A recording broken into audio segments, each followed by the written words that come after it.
Hello साथियों, भारतीय नागरिक सुरक्षा संहिता बीएनएसएस में परिभाषाएं पढ़ रहे हैं। पहले हम कुछ परिभाषाएं पढ़ चुके हैं। इसी तारतम्य में हम धारा 2 में ही परिभाषा परिवाद, जो कि एच जामे वर्णित है, कंप्लेंट बोलते हैं इंग्लिश में। आईपीसी में 2D में वर्णित थी परिवाद, लेकिन बीएनएसएस भारतीय नागरिक सुरक्षा संहिता 2023 में धारा 2H में परिवाद वर्णित है। परिवाद है क्या है? तो परिवाद के बारे में जानने से पहले थोड़ा हम और इसके पीछे जाएंगे।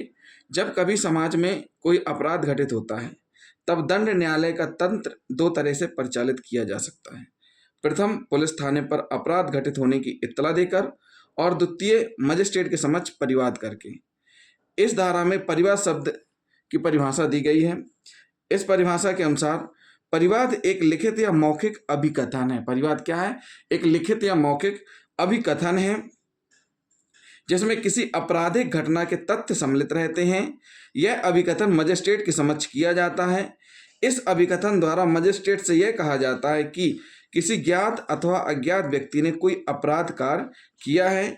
इस अभिकथन द्वारा मजिस्ट्रेट से यह निवेदन किया जाता है कि वह ऐसे ज्ञात अथवा अज्ञात व्यक्ति के विरुद्ध कार्रवाई करे। तो ये क्या हो गई? परिवाद की परिभाषा।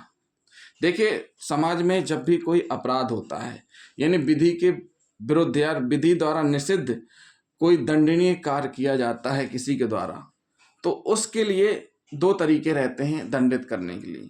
पहली कार्रवाई क्या है? पुलिस के माध्यम से न्यायालय जाना या डायरेक्ट न्यायालय जाना। अगर आप पुलिस में जाकर के सूचना दे रहे हैं, पुलिस में जाकर के आपने सूचना दी, तो पुलिस में क्या होगा? एफआईआर दर्ज होगी और एनसीआर।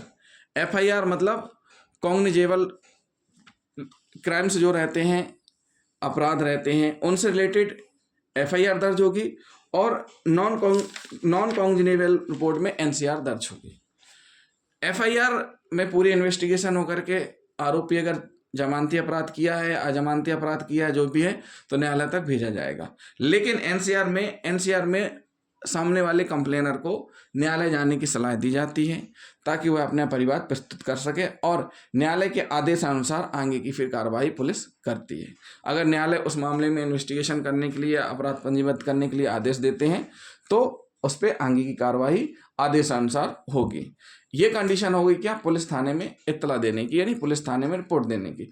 लेकिन कभी कभी क्या होता है कि आप पुलिस थाने में ना इत्तला दे करके, या पुलिस थाने में एफआईआर या रिपोर्ट ना दर्ज करा करके सीधे मजिस्ट्रेट के समक्ष लिखित या मौखिक अभिकथन कर सकते हैं। किससे संबंधित? आपराधिक घटना के से संबंधित, जो कि अपराध हुआ है उससे संबंधित।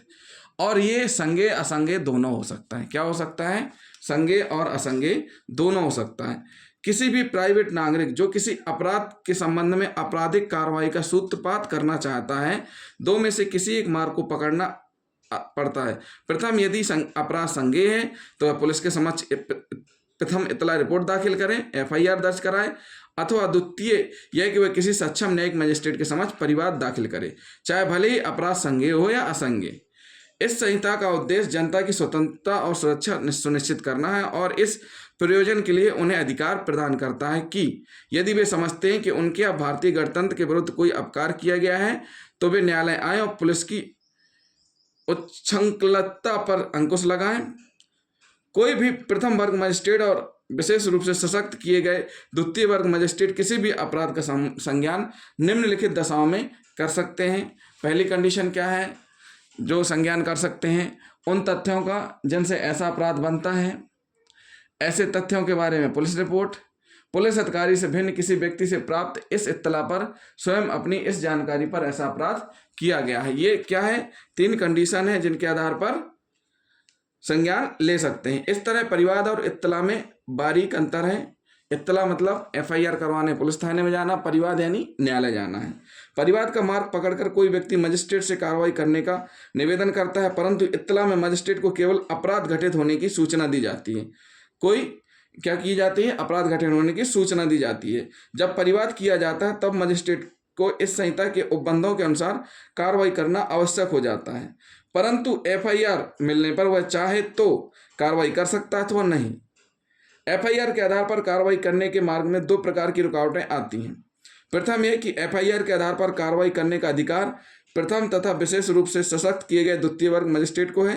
द्वितीय है कि यदि इत्तला के आधार पर कार्रवाई की जाती है तो अभियुक्त को यह अधिकार प्राप्त है कि वह चाहे तो मामले को दूसरे मजिस्ट्रेट के यहाँ अंतरित करवा सकता है। तो ये कंडीशन हो गई परिवार से संबंधित। साथ ही साथ परिवाद कौन कर सकता है? परिवाद प्रत्येक व्यक्ति कर सकता है। परिवाद करने के लिए किसी शर्त अथवा स्थिति का विद्यमान होना आवश्यक नहीं है।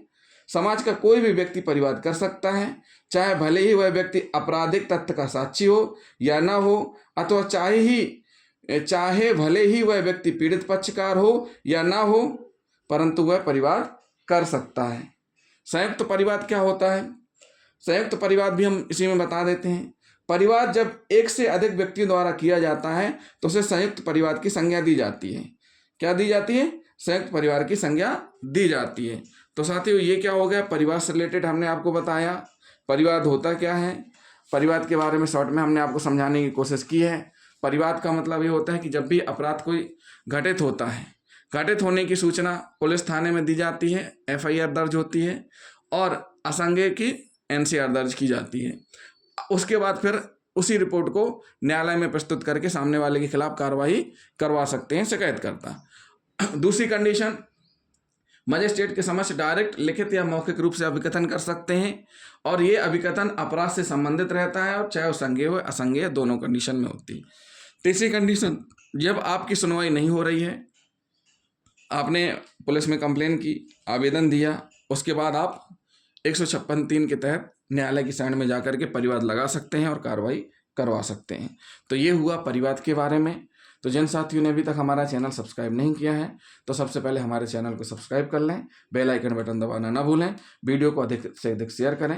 थैंक यू दोस्तों।